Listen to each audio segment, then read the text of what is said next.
Hey everyone, welcome to my channel. In today's video, I will be talking about the main method, from where every Java programmer starts their coding journey. The main method is the entry point for all Java programs, and it is where the execution of the program starts. It is the most important method of Java, and having a proper understanding of it is very important. The Java compiler, or JVM, looks for the main method when it starts executing a Java program. The signature of the main method needs to be in a specific way for the JVM to recognize that method as its entry point. If we change the signature of the method, the program compiles but does not execute. The syntax of the main method is as shown.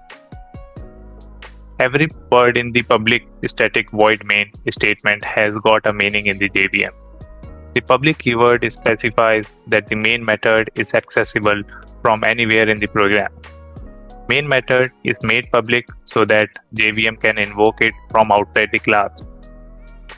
The static keyword specifies the main method can be called by JVM without creating an object of the class that contains it. This also saves the unnecessary wastage of the memory, which would have been used by the object declared only for calling the main method. The void keyword specifies the main method doesn't return a value. As soon as the main method terminates, the Java program terminates too. This is because the JVM doesn't need to know anything about the result of the program. The JVM just needs to know that the program has finished executing.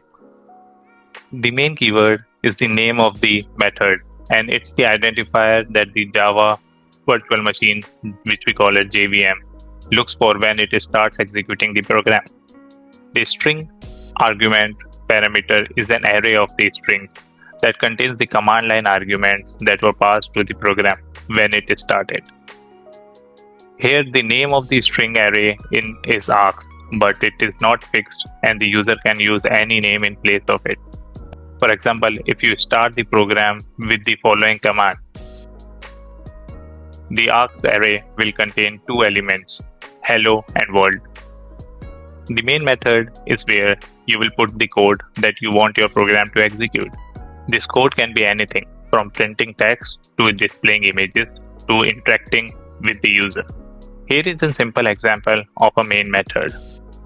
This code will simply print the text hello world to the console. I hope this introduction to the main method in Java has been helpful. You can start with the simple example that I gave you and then add your own code to make it something more interesting. Thanks for watching this video. If you found this video helpful, please like and subscribe to my channel. If you have any questions, please leave a comment below. I will be posting new videos every week. Thanks again for watching.